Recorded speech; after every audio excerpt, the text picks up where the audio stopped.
Amula baradas canta radabas ante brende bit kinte rodorobo shabaradas kinte. Olomas kinte maradas koriande beresinte bradarabas canto.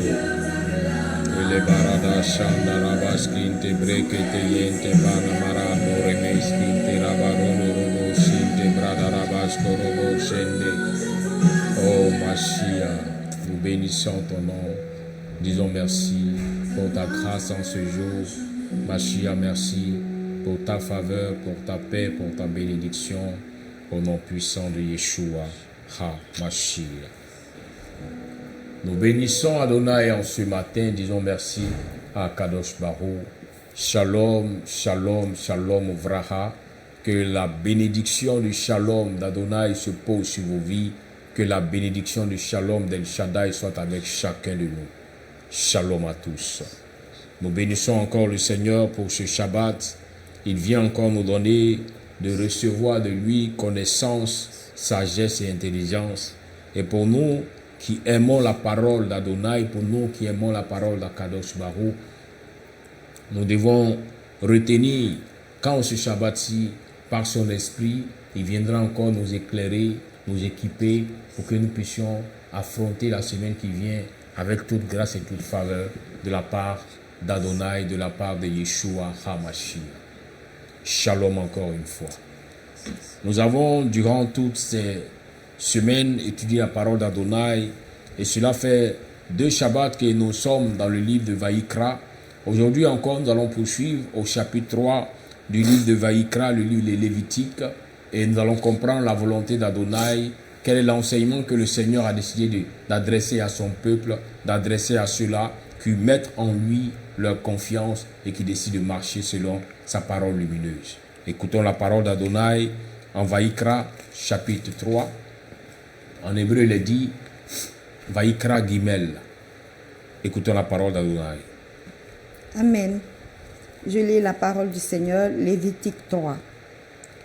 Lorsque quelqu'un offrira à l'Éternel un sacrifice d'action de grâce, s'il offre du gros bétail, mâle ou femelle, il l'offrira sans défaut devant l'Éternel. Il posera sa main sur la tête de la victime qu'il égorgera à l'entrée de la tente d'assignation. Et les sacrificateurs, fils d'Aaron, répandront le sang sur l'autel tout autour.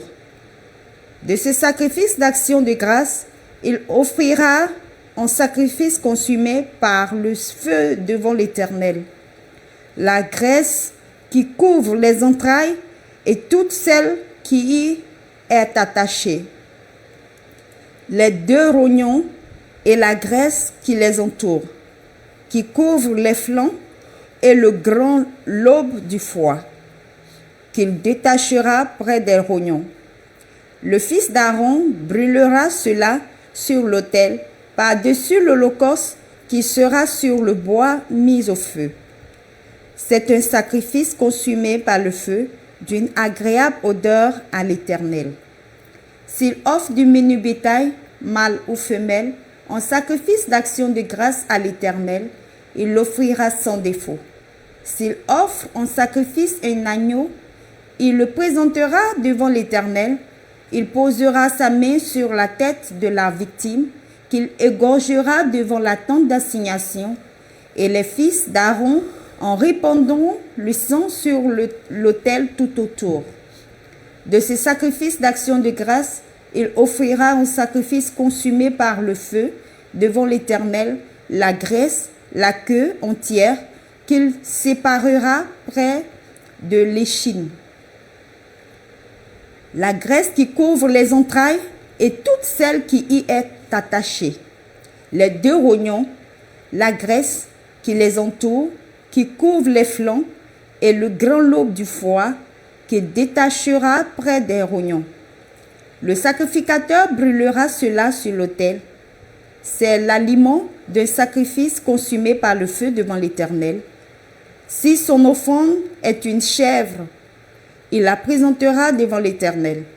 Il posera sa main sur la tête de sa victime, qu'il égorgera devant la tente d'assignation, Et les fils d'Aaron en répandront le sang sur l'autel tout autour. De la victime, il offrira un sacrifice consumé par le feu devant l'Éternel. La graisse qui couvre les entrailles et toute celle qui y est attachée.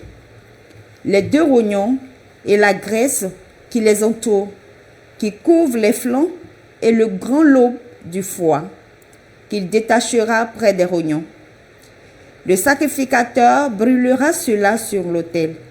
Toute la graisse est l'aliment d'un sacrifice consumé par le feu, d'une agréable odeur à l'Éternel. C'est ici une loi perpétuelle pour vos descendants. Dans tous les lieux où vous habiterez, vous ne mangerez ni la graisse, ni sang. Amen. Amen.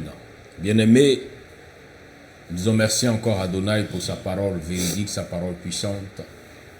Il est notre Elohim, il est notre roi, il est notre Seigneur. Et lorsqu'il nous donne de recevoir ses prescriptions et son enseignement, cela c'est pour nous donner de vivre pleinement sa volonté et sa grande bénédiction. Oui, bien-aimés, j'en parle parce que lorsque le Seigneur a permis à son peuple d'aller au Sinaï, avant d'aller à Canaan, il leur a donné les prescriptions, le mode d'emploi, l'instruction qu'il leur fallait pour pouvoir réussir à Canaan. Donc à chaque fois que le Seigneur nous ramène à sa parole, bien-aimés, c'est pour nous donner de comprendre qu'il veut nous amener à une bénédiction. Mais avant cette bénédiction, voici le mode d'emploi, voici la notice pour maintenir la bénédiction. Aujourd'hui, vous verrez dans la vie active, dans tous les domaines d'activité, presque, à chaque fois qu'on aura fait sortir un produit, à chaque fois qu'on aura présenté un instrument, un engin, il y aura toujours un mode d'emploi. Que tu partes en médecine, on te donnera un médicament à la pharmacie, on te dira voici la notice. Comment suivre pour recevoir non seulement une guérison, mais pour ne pas qu'il y ait des dégâts. Tu vas t'acheter un matériel, un véhicule, on te donnera un mode d'emploi pour dire voici comment utiliser l'instrument pour pouvoir profiter de ses meilleures actions, de pouvoir profiter des meilleures choses qui sont dans cet instrument-là. Cela a commencé depuis que le Seigneur a fait sortir son peuple d'Égypte. Il leur a dit, je décide de vous bénir. Je décide de vous conduire là où coule le lait et le miel, sur un territoire qui est nommé Canaan.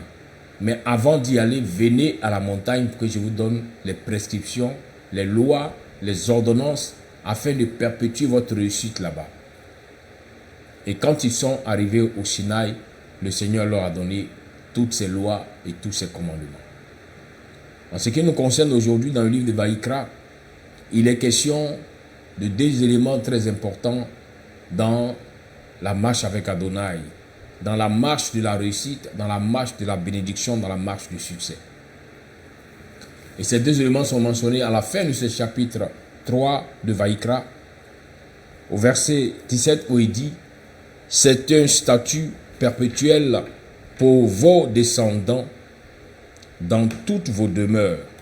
Vous ne mangerez ni graisse ni sang. » Alléluia. Il dit, vous ne mangerez ni la graisse, ni le sang d'un animal.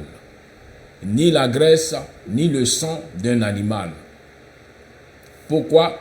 Parce que ce sont des choses que le Seigneur réclame et ce sont des choses qui appartiennent au Dieu créateur. Parlant du sang, lorsque dans le livre de Béréchit, le livre de Genèse, nous constatons que là-bas, il y a eu 2 personnages qui ont fait des offrandes à Adonai. Et lorsque Abel a offert au Seigneur et que Caïn a offert, le sacrifice d'Abel a été agréé. Et cela a réveillé une jalousie mal comprise dans le cœur de Caïn contre son frère Abel.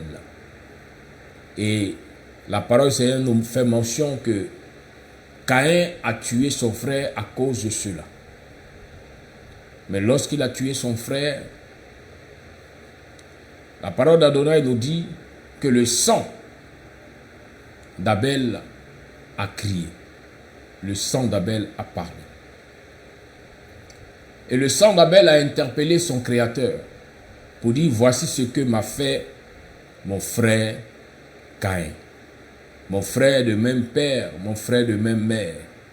Voici comment il a été pour me détruire, pour me nuire. Et lorsque le Seigneur vient pour demander à Caïn qu'est-ce qui s'est passé, pendant que le sang d'Abel avait déjà parlé, mais le Seigneur a pris la peine de demander la version de Caïn. Mais Caïn s'est comporté de la sorte que le Seigneur a compris que le sang d'Abel n'avait pas menti. Et depuis lors, le Seigneur a interdit à tout être humain, à tous ceux qui lui appartiennent, de ne plus manger du sang. Car le sang contient la vie. Le sang contient la vie. Et voilà pourquoi il donne instruction dans ce livre de Vaïkra de ne pas manger ni du sang, ni de la graisse. Bien-aimés, parlant de la graisse est ce qu'on peut appeler ce superflu qui vient s'ajouter à la chair d'un animal. Les muscles sont formés, la chair est formée, mais il y a ce que je peux appeler un bonus. Un bonus qui vient se mettre sur la chair de l'animal. Et ce bonus-là est appelé la graisse. Et cette graisse-là contient de l'huile. Et le Seigneur dit à son peuple et à ses enfants, vous allez offrir cette graisse à Adonai. Non seulement dans un sacrifice, le Seigneur prend la peine de recevoir d'abord le sang et à la suite, il demande qu'on lui donne la graisse. Deux éléments très importants pour comprendre la manifestation d'Adonai dans la vie de tous ceux-là qui ont décidé de lui appartenir en totalité. Le sang qui est la vie, à chaque fois qu'on offre au Seigneur un sacrifice en lui donnant le sang, nous nous transmettons nos vies pour qu'en retour, il nous communique sa vie. Ainsi de suite, nous expérimentons des actions de la part du Seigneur qui nous donnent de comprendre qu'effectivement, il nous a communiqué sa vie quand il a reçu la nôtre. Voilà pourquoi à la croix à Golgotha, Yeshua a accepté de donner sa vie pour que l'humanité reçoive la vie divine, pour que les hommes reçoivent la vie divine. Et depuis lors, ainsi, tous ceux qui s'abandonnent entre les mains d'Adonai, tous ceux qui acceptent de mourir pour Adonai, de laisser leur vie ancienne, leur moi, leur orgueil mourir pour Adonai, ces personnes pourront expérimenter désormais la vie divine, la vie de grâce, la vie de sanctification, la vie de bénédiction. Le second aspect du sacrifice, c'est que le Seigneur demande qu'on lui donne la graisse, qu'on lui offre la graisse de l'animal. Et cette graisse, bien-aimée, est une chose importante, car cette graisse va apporter à l'enfant de Dieu d'expérimenter la bénédiction du Seigneur à un autre niveau. Disons que le sang te donne de recevoir la vie divine, de recevoir les grâces divines, mais la graisse te donne de recevoir l'onction divine, la puissance divine qui va veiller sur tout ce que le sang t'aura donné. Alléluia. La graisse te donne d'obtenir l'onction divine qui va veiller sur tout ce que le sang t'aura donné. Retenons ceci, dans tous ces enseignements, le Seigneur revient toujours à nous enseigner le principe de la semence. Ce qu'un homme aura semé, il le moissonnera. Et parce qu'il veut bénir son peuple, sans qu'il y ait de restrictions, sans qu'il y ait de limites, alors il leur montre le chemin de la semence. Il dit, si tu me donnes le sang, je te donnerai en retour ma vie, mes bénédictions.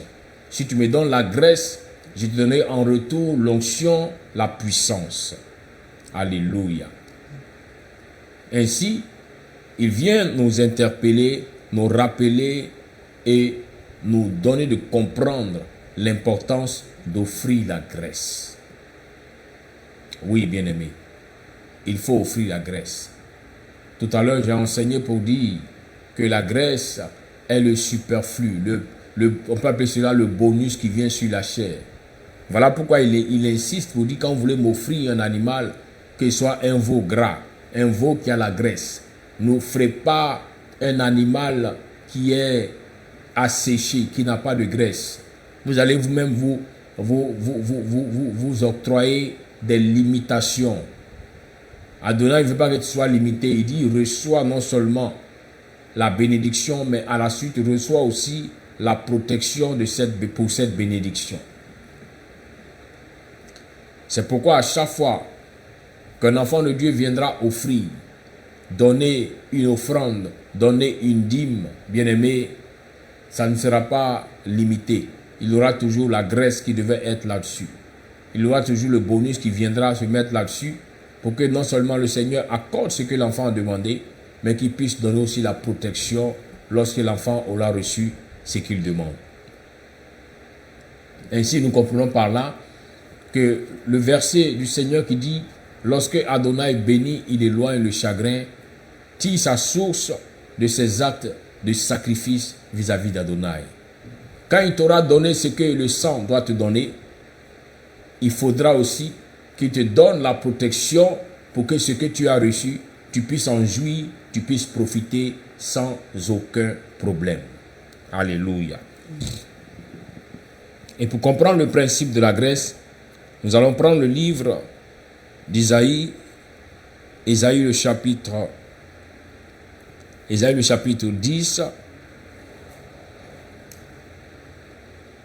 chapitre 10, le verset 17.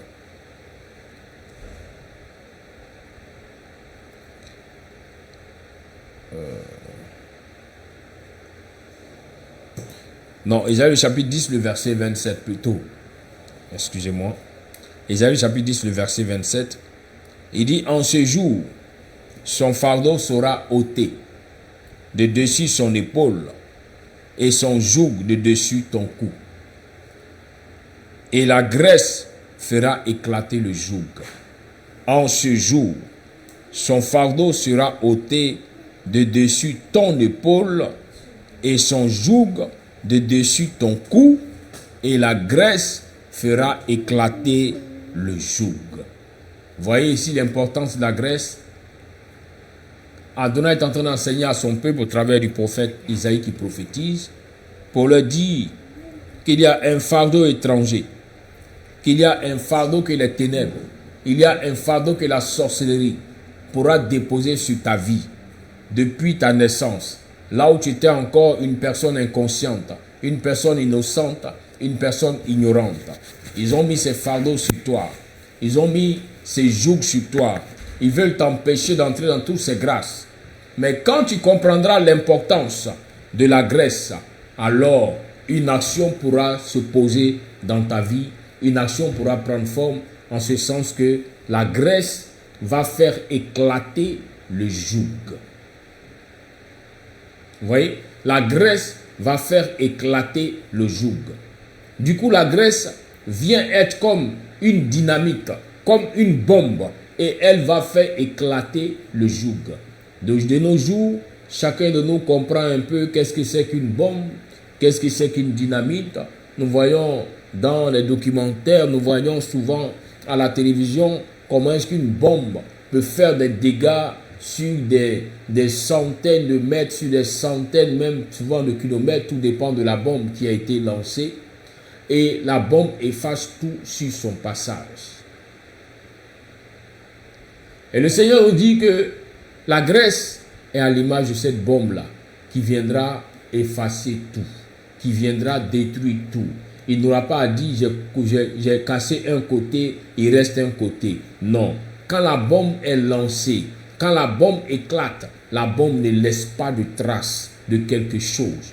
On dit en d'autres termes, bien-aimés, que la graisse que le Seigneur te demande de lui donner, en retour, il te donnera une graisse, une onction explosive qui va détruire tout joug sur ta vie, tout joug sur ta maison, tout joug sur ton foyer, tout joug sur tes activités. Il n'a pas dit que la graisse va regarder pour voir si elle peut détruire le joug de 20 ans, le joug de 30 ans, le joug de 10 ans, mais il dit que la graisse fera éclater le joug. Voici l'importance de la graisse. Il dit, offre-moi la graisse et en retour, je vais te communiquer l'onction qui fait éclater le joug. Souvent, on t'a posé la question, mais Seigneur, pourquoi je prie, mais il faut lutter longtemps avant de pouvoir voir qu'une situation est dégagée pour que je puisse continuer encore ma marche. En ce Shabbat, il vient t'enseigner, te rappeler, t'interpeller pour te dire, il faut que tu déposes la graisse sur l'autel. La graisse, c'est ce à quoi tu ne t'attendais pas. Parce que quand l'animal est conçu, quand l'animal évolue, quand l'animal grandit, l'on est sûr et certain que l'animal aura des muscles, aura des os parce qu'il est constitué ainsi. Mais la graisse, c'est le bonus, le superflu. La graisse vient montrer que l'animal, non seulement est mature, mais il est en bonne santé, mais il est bien. Donc la graisse, c'est là où le Seigneur permet que souvent tu sois surprise par des entrées, par des bonus. Mais que tu regardes ces bonus pour dire, Seigneur, il faut que je t'apporte ma graisse sur l'autel pour que tu la transformes en une onction explosive. Car c'est toujours le principe de la semence qui suit les actions de l'enfant de Dieu, qui suit la vie de l'enfant de Dieu. Ce qu'un homme aura sémé, il le moissonnera. Le Seigneur qui t'a créé est capable de te bénir, mais pourquoi en retour tu te demandes de lui offrir d'abord avant qu'il te donne en retour quelque chose? C'est parce qu'il même a établi une loi dont tu ne peux pas contourner la loi. Excusez-moi. Avant que le Seigneur te donne sa bénédiction, il faut que tu te donnes de respecter sa loi.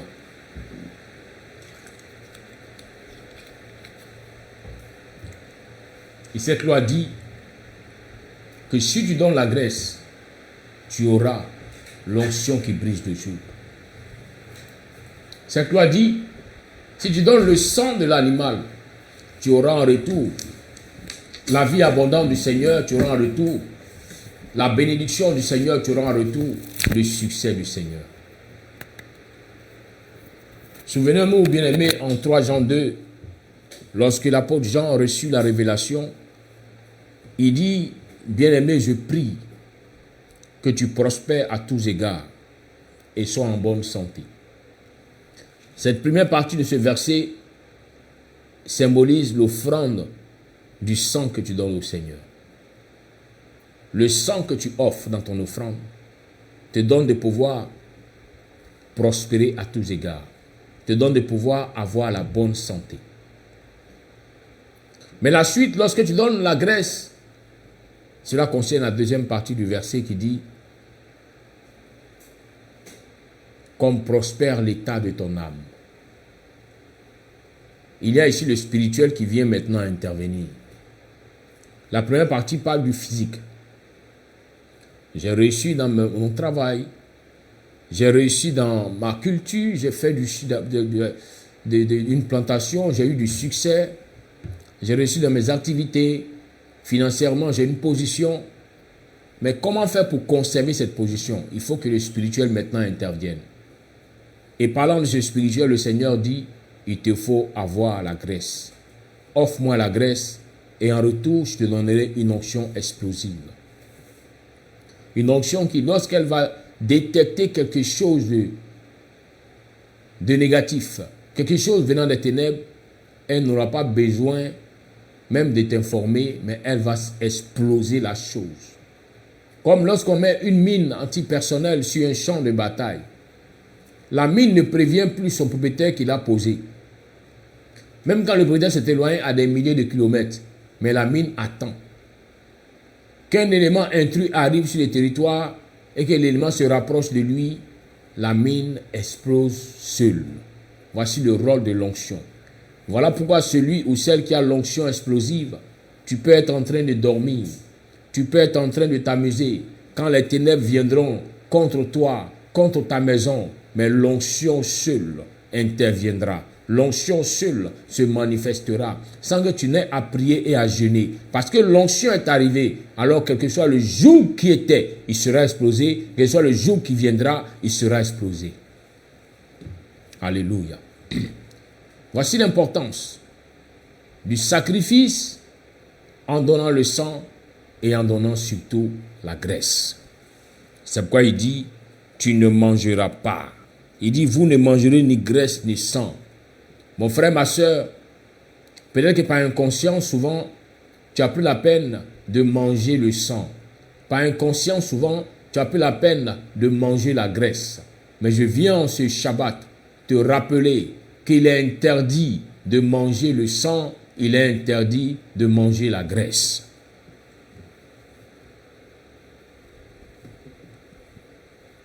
Certains diront, mais quel est le sang? Que signifie la graisse? Bien-aimés, pour ceux qui sont spirituels, ceux qui ont suivi l'enseignement depuis le début jusqu'à maintenant, ils comprennent l'importance du sang et de la graisse. Le sang, c'est ce que le Seigneur te demande, comme une ordonnance, comme une instruction. Le sang, ce n'est pas si je veux. Non, le sang, c'est comme une obligation. Il dit, tu ne manges pas, tu dois donner cela au Seigneur. C'est du sang dont le Seigneur parle en Malachie 3, lorsqu'il dit, apportez vos dîmes, apportez vos offrandes à ma maison. C'est le sang. Apportez vos holocaustes, apportez vos sacrifices. C'est le sang. Vous comprenez? Voici le sang. La graisse, c'est le symbole d'une offrande qui n'est pas imposée. Mais la graisse, c'est le symbole d'une offrande volontaire. Il dit de bon gré, celui qui offrira de bon gré. Car la graisse peut permettre à ce qu'on puisse bien griller la viande, à ce que la viande soit bien huileuse. Mais le Seigneur dit, donne-moi l'huile. Et en retour, je te communiquerai l'huile qui fait exploser les jougs. Car derrière chaque bénédiction, il y a un joug. Oui, il faut comprendre. Derrière chaque bénédiction, il y a comme un interdit. C'est comme derrière chaque aliment que vous consommez. Dans la vie, tout ce que vous prenez, il y a ce qu'on appelle l'interdit. Dieu te donne tout, mais en même temps aussi, dans tout ce qu'il te donne, il y a une partie que tu ne dois pas toucher, qu'on appelle l'interdit. Que les gens ont résumé pour appeler cela la dîme. Car en hébreu, c'est appelé le poison. C'est ce poison-là qui va te détruire. Tu dis, mais Seigneur, tu m'as tout donné, mais pourquoi est-ce que tu m'interdis encore de manger cette petite partie? Oui, c'est ce qui lui revient de droit. C'est le poison, ne touche pas cela. Sinon, ça va te détruire. C'est pourquoi dans tout ce que le Seigneur a créé, il y a toujours cet interdit-là. Parce que c'est cette petite portion qu'il prendra pour pouvoir multiplier, pour pouvoir encore faire venir d'autres bénédictions dans ta vie. C'est pourquoi tu vas beau aimer le goût de l'orange. Tu vas beau aimer le goût de l'orange, tu mangeras de l'orange. Mais les pépins, les graines de l'orange, tu n'as pas le droit de manger. Car c'est ça l'interdit, c'est ça la dîme. Même pour ceux qui l'ont mangé par inattention, se rendent compte que même leur sang a refusé de transformer cela pour mettre ça dans leur corps. Le même grain, le même pépin de l'orange va sortir. Parce qu'il est interdit. Parce que c'est ça la semence que le Seigneur prendra pour le mettre en terre et pour pouvoir faire sortir un oranger qui demain pourra produire plusieurs oranges. Si tu manges la souche, comment est-ce que tu voudras demain qu'il y ait encore une multiplication? C'est pourquoi dans tout animal même que le Seigneur a créé, il y a ce qu'on appelle la bile, que le Seigneur a mis dans le corps de l'animal, qui est amer à un certain niveau, et certains animaux ont la bile qui est un poison qui tue. Souvent en Afrique, on entend parler de la bile du caïman, que les gens ont pris pour empoisonner certaines personnes. Vous comprenez le message? Donc l'interdit, c'est le poison. C'est pourquoi l'hébreu dit c'est le poison.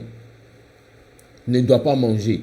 Mais c'est le poison que tu donnes au Seigneur que le Seigneur transforme pour le multiplier afin de te donner l'abondance.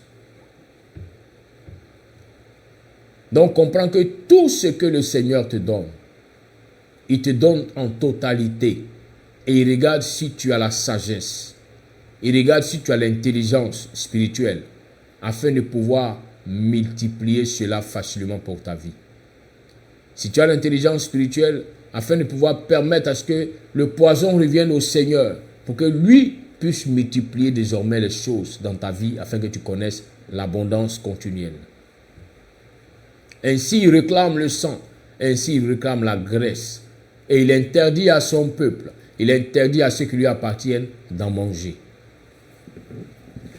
Nous allons entrer dans une nouvelle année selon le calendrier romain dans quelques jours. Et pour toutes ces personnes, pour tous ceux-là, pour tous ceux-là qui avaient pris la peine de manger les dîmes, les offrandes et les holocaustes du Seigneur, bien-aimés, le temps est propice. Le temps est bien disposé pour que tu puisses rendre ce que tu as mangé. Afin que tu n'entres pas dans une nouvelle année, dans une nouvelle saison, avec ce qu'on peut appeler des malédictions, avec ce qu'on peut appeler des dettes de la part du Seigneur. Le temps t'est donné pour que tu puisses reconnaître qu'il y a quelque chose d'interdit que tu as mangé, qu'il y a quelque chose qui était interdit, mais dont tu as touché la chose, alors que cela est interdit. Alors que cela est interdit. Je l'avais fait auparavant, mais si la parole du Seigneur vient nous rappeler cela aujourd'hui, c'est parce que le Seigneur ne veut plus que tu en fasses encore. Pour chercher à bloquer certaines choses encore dans ta vie, pour chercher à empêcher certaines évolutions dans ta maison. Évite de manger le sang, évite de manger la graisse. Car ces deux éléments appartiennent au Seigneur. Et sur l'autel, sont ces deux éléments qui sont brûlés et qui montent comme un parfum de bonne odeur devant Adonai. La chair servira après au sacrificateur. La chair pourra être mangée sur terre. Mais la graisse et le sang ne sont pas mangés sur terre, car cela appartient à Adonai. Voilà pourquoi, bien-aimés, en suivant ces prescriptions, cet enseignement de Vaïkra, Gimel, Vaïkra chapitre 3, tu pourras comprendre, bien-aimé, que le Seigneur vraiment désire que tu puisses expérimenter la prospérité, que tu puisses expérimenter la bonne santé, que tu puisses expérimenter la bénédiction sans limite. La bénédiction sans limite. Que ce que ton cœur pourra désirer, que tu puisses encore le voir se matérialiser dans ta vie. Pourquoi? Parce que tu respectes les ordonnances du Seigneur, tu respectes les commandements d'Adonai. De même que le Seigneur dit, le salaire du péché, c'est la mort. De même que le Seigneur te dit, tu ne commettras pas d'adultère. Le Seigneur vient te dire, si tu veux être béni, si tu veux être protégé, si tu veux être prospère à tous égards, vive heureux, vive heureuse dans ta maison, ne mange plus jamais le sang et la graisse. Ne touche plus jamais au sang et à la graisse, car cela appartient à Adonai. Car cela n'appartient même pas au sacrificateur, mais cela appartient à Adonai. Il veut que tu lui communiques cela, que tu lui donnes cela volontairement, et qu'en retour, il te donne sa bénédiction. Il te donne une bénédiction qui éloigne le chagrin, une bénédiction qui éloigne la pauvreté, une bénédiction qui éloigne la maladie, une bénédiction qui en 2026 va éloigner toute difficulté au nom puissant de Yeshua HaMashiach. Amen. De là où tu es, je veux que tu baisses légèrement la tête et que tu dises merci à Adonai pour la parole qu'il a permis que tu comprennes en ce Shabbat. Dis merci à Kadosh Baruch pour sa parole vivante et puissante. Au nom puissant de Yeshua, par le Seigneur. Medaraba sante kente bronda rado shitaba andelo kotabayanda. Que lo robo shkanda bronda rama sante kiyando robo shibradanta. Tu es élevé, tu es élevé, tu es élevé Adonai. En ce matin encore, tu viens parler à nos cœurs. Tu viens de parler à nos vies en ce matin pour nous dire que nous devons respecter cette ordonnance qui va nous amener à expérimenter l'abondance avec toi, Adonai. Kobalado shimalati kayande brodaba ansu kayande. Oshidaba ando win sataba loke debe shita brada manskonda. Le balabas corianda rado shinte bron katayande loko shakayande. Abrasu kiyande bronda rabas kando reme shente broko tayada. Arome yende bronti kayande loto robo shibranda ramos kante biriskinte. Kolama shande bras coriande ba ansu kayanda. Que la sombrande skinta. La sobrende ma ansubraos cante la bascata yanda. Lumiao de biriki shabaradas corianda. Kilumahan santa barados quinta bronda. Merci Seigneur. Tu as permis que mon frère, ma soeur puissent comprendre cet enseignement. Tu as permis que ton enfant puisse comprendre ces paroles en ce matin. Alors déverse ta grâce et ta bénédiction sur les vies de tous, Seigneur. Oui, que tes brachot soient communiqués à tous, afin d'attester que tu es vivant, que tu es puissant. Car là où tu bénis, le chagrin est éloigné. Là où tu bénis, les problèmes sont dissipés. Alors accorde cela à ton peuple. Accorde cela à tes enfants. Accorde-leur de vivre dans cette lumière, cette grande lumière qui émane de toi. Cette grande lumière qui permet encore de réussir et d'avancer au nom de Yeshua HaMashiach. Bénis ton peuple, bénis tes enfants, bénis ton peuple, bénis tes enfants au nom puissant de Yeshua. Merci Seigneur. Que cette semaine, Seigneur, qui va débuter demain, soit couronnée de grâce et de bonheur. Et que tu nous donnes encore d'expérimenter plus de bénédiction de ta part, plus de restauration de toi, plus de guérison, plus de multiplication, plus de miracles de ta part, Adonai, au nom puissant de Christ Jésus. Amen, Amen, Amen. Que le shalom d'Adonai soit avec tous. Bon Shabbat à tous, au nom puissant de Yeshua HaMashiach. Amen. Seigneur, ton trône est élevé, majesté parfaite. Chaque cœur